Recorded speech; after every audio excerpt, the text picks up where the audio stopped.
Awad has been through so much. Now, after an exhausting journey, fleeing across the Mediterranean, he is plagued by a severe toothache. The gums are quite swollen. He has come to Alexander Schafigh for help, in the middle of the refugee camp on the Greek island of Chios, in the northern Aegean Sea. The German dentist plans to set up a container clinic right here. Everything should be up and running in just 4 days. Can he help relieve the refugees' pain?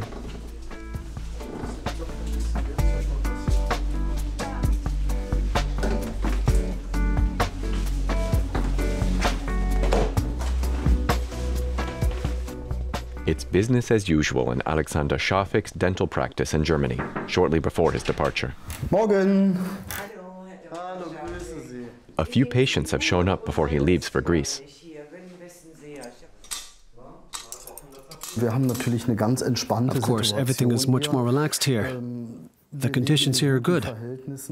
For the people in the camps, things are not as good, as we'll see later. By comparison, this here is a breeze. His daughter Anne-Christine will accompany him to Greece. She's also a dentist and knows that the mission will be exhausting, and that there could be setbacks.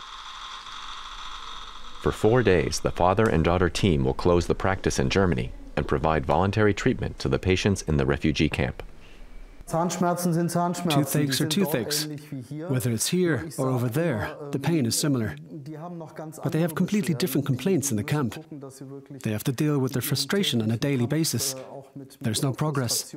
They're constantly having to worry about where the next meal will come from, or if there is anything decent to eat at all. We don't have that problem. So I would say that's already a basic difference. For the Schafighs, it's not their first trip to a refugee camp. They have worked on and off as dentists on the Greek island of Lesbos for about 2 years. Helping others is a given for them. It's a lot to deal with, but the gratitude and openness of people gives you back so much. Of course, you have to be willing to accept certain things and work through them. From the practice, they head directly onto the plane. There are always butterflies that go along with the suspense. You never know what to expect.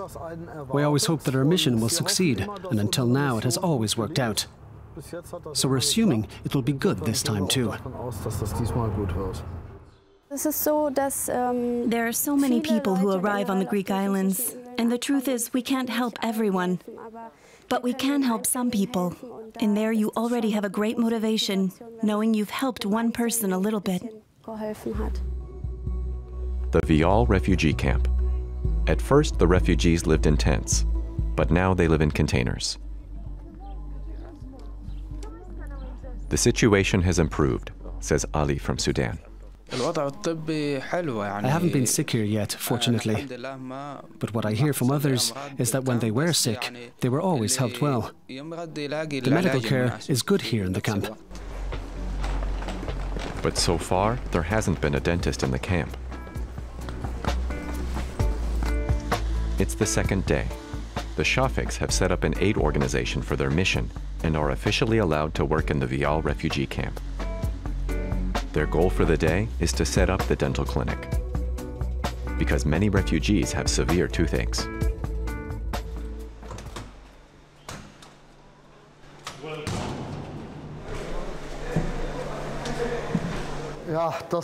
This is our own clinic here now, our own ward, where no one else can mess with things. We can lock up in the evening and be sure that nothing is interfered with. Yeah, it's a crazy feeling.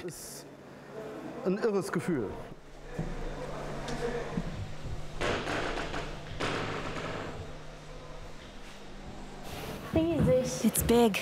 Very big. Great. It all still smells brand new too. We had the floor redone too. We also had all the electrical installation done here. It's a great feeling. I'm quite happy.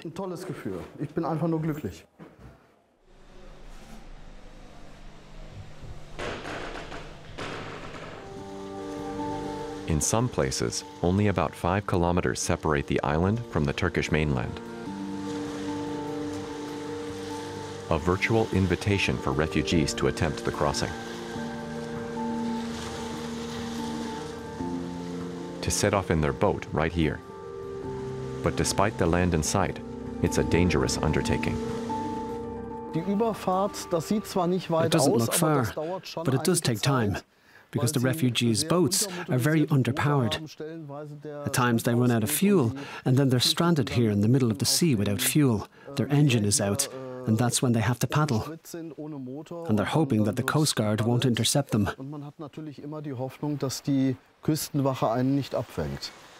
But that's exactly what happens, up to 3 times a week, according to official figures.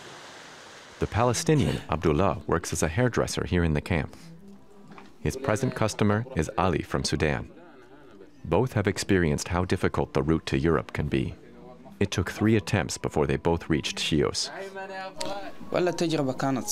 It was very difficult to get here from Turkey by boat.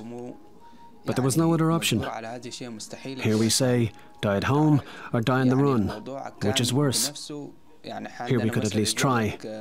I survived. I made it.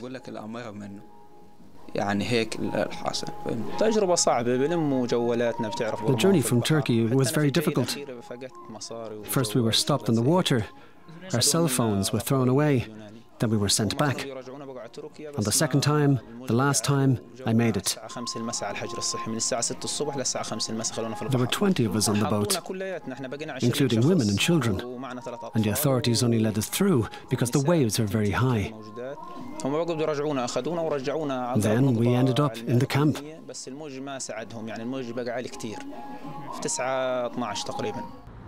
What 28-year-old Abdullah is describing is called pushback. It's when refugees are pushed back in the middle of the water and are only helped in emergencies. On Chios, military warships are deployed around the clock, well equipped, for instance, with water cannons. On the hills, radar installations lean in the direction of Turkey. Island residents suspect they are scanning the strait for suspicious boats. Freedom is the most important thing in life. And it's also the reason why I fled.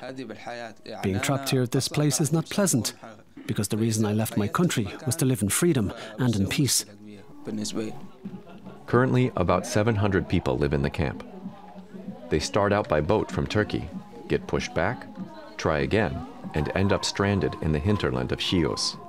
Whether from Somalia, the Gaza Strip, or Ethiopia, the refugees all hope for a new life in Europe. I want to go to a country where my family can join me, Germany or Iceland. The main thing is that we can live together again in peace, without hurdles and without prohibitions.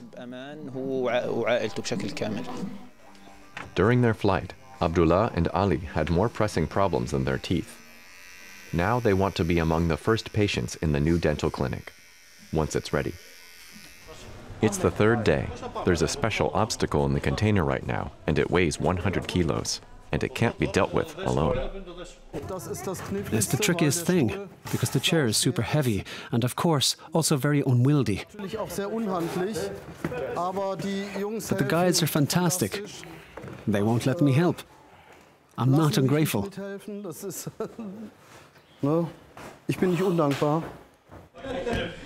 The Schafighs founded the organization themselves. Dentists from around the world will work here regularly in the future, several weeks a year, voluntarily like the founders. Costs for medical materials will be financed through donations. From minute to minute, the empty container is transformed into a fully equipped mini dental clinic. The Schafighs are well on schedule. With the medicine received from a Basque partner organization, the container is fully equipped. Toothaches are, of course, enormously important. I mean, living in the camp situation is already a catastrophe. You really don't need a toothache on top of it all.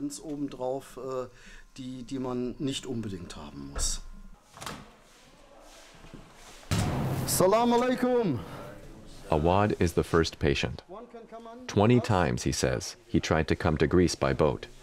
Each time, Greek authorities pushed him back. The 21st time he made it. Can you please ask him if he has any medical problems, if he is healthy? Awad is 20 years old. He says he was persecuted in his home in the Gaza Strip. There was no way out, other than fleeing to Europe. On the journey, he'd had no time to brush his teeth. They just fled. I think they have other things to worry about than taking care of their teeth. But at some point, it's hard to ignore, and that's where we come in. The diagnoses are familiar: cavities, abscesses, inflammation. The German dentists want to lighten the refugees' load, and at least they can take away their tooth pain. Doesn't taste very good, but it helps. The poor nutrition from the refugee journey has also left its mark on Awad's cousin, Ihab, in his teeth. I see some caries, which we should do. Yes, that's certainly a good feeling, that he can probably achieve a lot with a little effort. And of course, if he participates himself.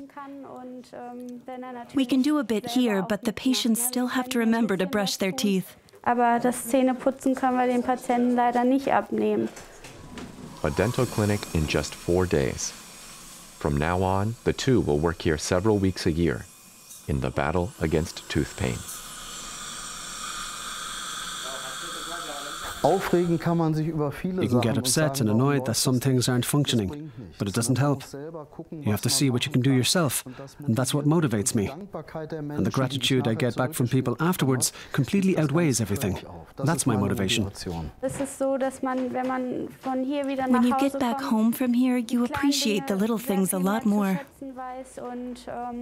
And you really wonder sometimes why people get upset about certain things in Germany, when you can see here how hard life is for other people. Wie schlecht es anderen Leuten gehen kann.